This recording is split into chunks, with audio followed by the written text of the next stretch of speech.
یەکەم فیلمی ترسناکی کوردی. سڵاوتان لەبێ هاوڕێیان لە ڤیدیۆیەکی نوێ گەڕامەوە لاتان. ئەم جارەش ڕیاکشنە بۆ ترەیلەر، بەڵام شتێکی زۆر جیاوازمان هەیە. ڕیاکشنە بۆ ترەیلەری فیلمێکی کوردی کە فیلمێکی ترسناکە. ترمە بۆ یەکەم جارە کە بە فەرمی فیلمێکی ترسناکی کوردی ڕابگەیەنرێ و بە فەرمی فیلمێکی ترسناکی کوردی دروست کرێ بە شێوازێکی زۆر باش و بە کواڵیتیەکی زۆر بەرز. منی شەروەکو ئێوە یەکەم جارمە ترەیلەرەکە بینم، بەڵام ئێستا کە ئەم ڤیدیۆی ڕیکۆردەکەم کەمێک زووتر ترەیلەرەکەم پێگەیشتووە.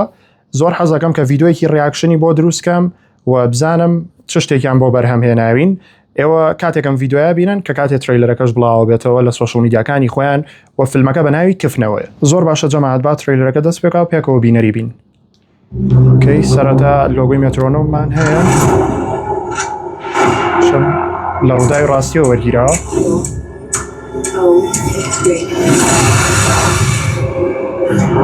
ئەوە چی بوو؟ ئەوە چریکەخانە. باشە کاک داوەز پرۆدیوسەر. ئۆکەی، کەچی کو تۆ باوەڕم پێ ناکەیت. بۆ بزانین لەمانێ بێت چی ڕۆیە چی ڕوونایە. ئەو کواڵیتیە کاک نزار. ئۆکەی، کواڵیتیە زۆر زۆر شازە. ئاشتیتە بۆ تێناگەی تۆ لە خانە کۆلەکە ئاشتیتە لەو خانە تازە ئاشتیتە ئەو نوشتەیە کە لە ماڵی تۆ کرا. بەزدی سەوت و کواڵیتی زۆر شازە. کاکە سروش دەستە خۆش بێ. خوام شو خەڵکی تیا.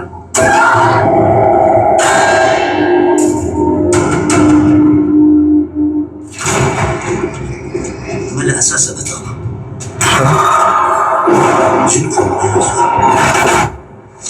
وەکو ئینسان زوو بژێنێ. دەموچاویە و کارەکتەرە زۆر شازە. زوزولا کامنا خراپترین دەموچاوی سێریە. ناشرینترین و بێبەزەیترین جن.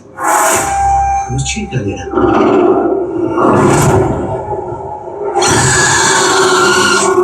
ئەو کفن 22/8/2024. بەجددی جەماعەت لێرەوە حەزەکەم یەکسەر دەستخۆشی لە ستافی فیلمەکە بکەم، چونکە یەکەم جارە فیلمێکی کوردی ترسناک بەرهەم بهێنرێ بۆ کواڵیتیە لە ڕووی سینەماتۆگرافی، لە ڕووی ساوندەوە، لە ڕووی ئەو کارەکتەرە ترسناکەوە کە چەند لەقتەیەک لە ترەیلەرەکە دەرەکەوێ.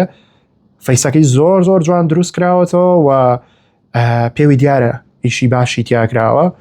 لێرەوە پیرۆزبیان لێکم، هیوادارم فیلمێکی زۆر سەرکەوتوو دەربچێت، چونکە بەڕاستی کاکە سروش شایانی پشگیریە و شایانی ئەوەیە کە بینەری ئیشەکانی بن. بۆیە پێم خۆشە پێتان بڵم کە لە سینەما نمای شەکرێ واتوانین هەمووان پێکەوە لەوێ بینەری بین، چونکە بەزدی ئەو ترەیلەرە سەرنجڕاکێشە. من دایمە پێم وتون خۆم لەگەڵ فیلمی ترسناکان نیم، من بینەری فیلمی ترسناک نیم، بەڵام فیلمێکی ئاوا کە کوردیە بەو کواڵیتیە و واتوانم بڵێم ئەمە شتێکە لە ژیانی ڕۆژانی خۆمانە زۆر ئەیبیستینەوە یان لەوانەیە هەنێک کەس بەسەریا هاتبێ. بۆیە هەستەکەم ئەم شتە مادام لە ژیانی خۆمانە هەیە و بە زمانی کوردیە ئەکرێت زۆر ترسناکتر بێت لەو فیلمانەی کە بینیمانە و هیوادارم کە هەمووتان بینەری بن و پشگیری تەواوەتی بکەن، چونکە بەڕاستی ئیشێکی باش دیارە. فیلمی کوردی ترسناک بەو کواڵیتیە دەستان خۆش بێ و هیوادارم ئیشەکە سەرکەوتوو بێت. جایترەمەش یەکەم ڕیاکشنی من بوو بۆ ترەیلەری فیلمی کفن و پێم خۆشە دوایەوەی کە بینەری فیلمەکەش بووین قسەی زیاتری لەسەر بکەین، چونکە بەڕاستی ئەستەکەم ئەم ترەیلەرە سەرنجی بینەرانی ڕاکێشاوێ و وا لە خەڵک کاکە بچنە سینەماگان سەیری بکەن.